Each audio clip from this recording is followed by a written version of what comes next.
ऐसा कोई भी आदमी जो सक्सेसफुल हुआ है, क्या कोई और तरीका है कामयाब होने का? हमारे घर में मुझे बुलाया जाता था तो मेरी मामी जी आवाज लगाती थी, अरे संदीप इधर आ इधर आ इधर आ इधर आ। हाँ मामी जी क्या बोल रहे हो? और अपने साथ वालों को बोलते, अभी देखना देखना बोलेगा बोलेगा बोलेगा देखना। अब सारे मेरी शक्ल देख रहे हैं, 10 लोग वहां पे खड़े हैं, कह रहे बेटे बता बता तू बड़े होके क्या बनेगा? मैं शर्मा रहा हूं। बोलना बेटा बोल, बोलना, शर्मा मत, बोलना।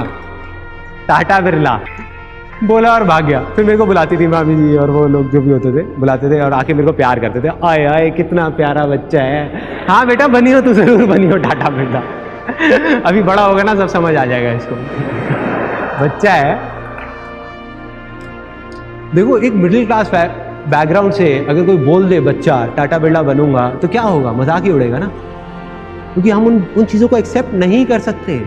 और वही हुआ, सब मेरा मजाक उड़ाते थे, सब पूरी फैमिली में। उनको लगता था कि बच्चा है 6 साल का, यार इसको क्या समझ आना है कि मजाक उड़ रहा है नहीं उड़ रहा। गलत थे वो लोग। एक बच्चे को सब कुछ समझ आता है, उसको मजाक समझ नहीं आता, लेकिन उसको ये समझ आता है कि उसका मजाक उड़ रहा है। मुझे टाटा बिरला नहीं पता था क्या है, लेकिन मुझे ये पता था कि सब मेरा मजाक उड़ा रहे हैं। और कौन है ये लोग? वो लोग जिन पे मैं भरोसा करता हूं, वो लोग जो मेरे अपने हैं। तो मेरे को लगा कि अगर ये सब बोल रहे हैं तो सही होगा ना, मैं तो एक बच्चा हूं, मुझे क्या पता। अब जैसे जैसे मैं बड़ा हुआ, ऐसी और पता नहीं कितनी सारी चीजें हुई, कितनी सारी बातें हुई। तो 18 साल की एज तक पहुंचते पहुंचते मेरे दिमाग में क्या बैठ गया, कहीं से 10-15 हज़ार रुपए की नौकरी मिल जाए बहुत है। मुझे याद है जब मैं करीबन 18-19 साल का था तो मैं किसी के पास राय लेने गया था। हर फैमिली में कोई ना कोई ऐसा होता है जिनके पास सब जाते हैं राय लेने के लिए। आप सबकी भी फैमिली में कोई ना कोई होंगे ऐसे, होते हैं। तो मैं गया पूरी तैयारी के साथ कि वो क्या पूछेंगे क्या नहीं पूछेंगे। उन्होंने 10 चीज़ें पूछी कि अच्छा ये जो तू बोल रहा है इसमें ये हो गया तो क्या होगा, ये हो गया तो क्या होगा, ये हो गया तो। मैं पूरी तैयारी के साथ गया था। मैंने कहा ये हो गया तो ये होगा, ये हो गया तो ये होगा, ये हो गया तो ये होगा।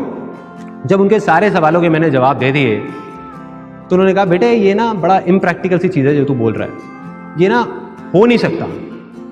मैंने कहा क्यों नहीं हो सकता? मैंने कहा बताओ तो सही, वजह तो बताओ क्यों नहीं हो सकता। तो वो थोड़ा इरिटेट हो गए, क्योंकि वो उस पोजीशन पे थे कि एक बच्चा जो कुछ भी नहीं है वो आकर के उनको बोल रहा है कि क्यों नहीं हो सकता। तो उनकी ईगो हर्ट हुई और उन्होंने मेरे को बोला बेटा अभी तुझे पता नहीं है, तू बच्चा है, ये ना कहना बहुत आसान है लेकिन करना बहुत मुश्किल है। कितने लोगों ने डायलॉग सुना है? सबने सुना है, और पता नहीं कितनी बार सुना है। कभी सोचा है कि इस सिंपल से डायलॉग का क्या असर होता है हमारे माइंड के ऊपर या हमारी उस लैंड के ऊपर जिसकी मैंने बात करी? ये जो मुश्किल वर्ड है ना, ये भी एक बीज है।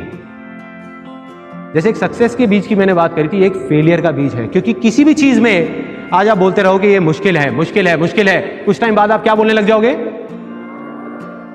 नामुमकिन है, हो ही नहीं सकता, मतलब दी एंड। तो ये जो मुश्किल वर्ड है ना, इसने क्या किया हुआ है, हम सबको पकड़ करके रखा हुआ है, एक रस्सी की तरह बांध करके रखा हुआ है। जैसे एक सर्कस में हाथी होता है ना, उसको एक रस्सी से बांध दिया जाता है जब वो छोटा सा होता है। तो वो हाथी का बच्चा जो होता है छोटा सा, वो क्या करता है, उस पतली सी रस्सी को तोड़ने की बहुत कोशिश करता है, दम लगाता है, दम लगाता है, बेचारा नहीं तोड़ पाता, उसमें इतनी ताकत नहीं होती, नहीं तोड़ पाता। तो उसके दिमाग में क्या बैठ जाता है कि मुश्किल है, मैं नहीं तोड़ पाऊंगा, नहीं तोड़ पाऊंगा। आज वो हाथी बड़ा हो गया, वो चाहे तो एक रस्सी को नहीं, उसमें इतनी ताकत है कि ऐसी 1000 रस्सियों को तोड़ सके, लेकिन वो कोशिश ही नहीं कर रहा। अगर कोई धीरे से जाए और उस हाथी के कान में बोल दे कि अरे वो हाथी, तेरे में ताकत है, एक बार कोशिश करके तो देख, तू तोड़ सकता है। कितनी देर लगेगी उस रस्सी को तोड़ने में? 1 साल, 2 साल, 10 साल? 1 सेकंड भी नहीं लगेगा। यही होता है, जितने भी बिलीव्स जो किसी झूठ के ऊपर बेस्ड हैं, उनको बनने में सदियां लगती हैं, टूटने में 1 सेकंड भी नहीं लगता। अगर नहीं पता ना कि मैं क्या करूंगा, कई लोगों को ये कंफ्यूजन है, कोई बात नहीं यार, मुझे भी नहीं पता था, बस इतना सा होना चाहिए अपने ऊपर भरोसा कि मैं कुछ ना कुछ तो कर जाऊंगा, इतना ही बहुत है। मैं कुछ ना कुछ अच्छा कर जाऊंगा, मैं कुछ ना कुछ तो ढंग का कर ही लूंगा अपनी लाइफ के साथ में, इतना मुझे भरोसा है।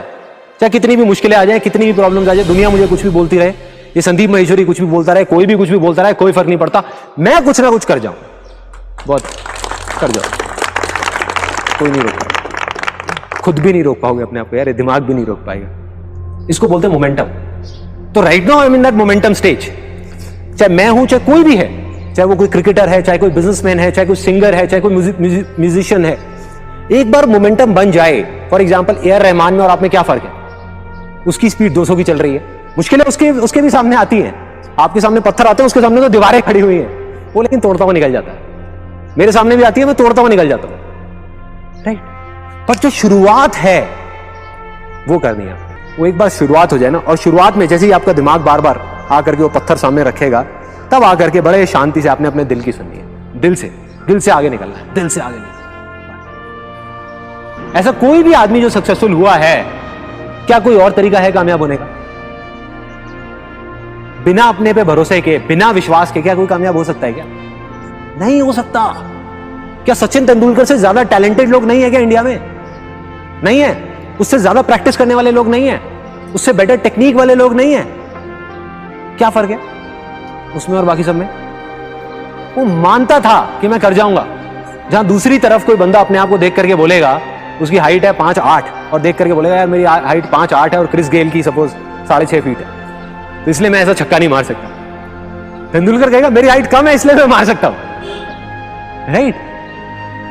तो वो जो आदमी जिसको अपने ऊपर भरोसा है, जिसको अपने ऊपर विश्वास है, वो अपनी वीकनेसेस को भी स्ट्रेंथ बना करके आगे ले आएगा। और जिसको अपने ऊपर भरोसा नहीं है, जिसको बिलीफ नहीं है, वो अपनी स्ट्रेंथ को भी वीकनेसेस बना देगा, वो अपनी स्ट्रेंथ को भी वीकनेसेस बना देगा।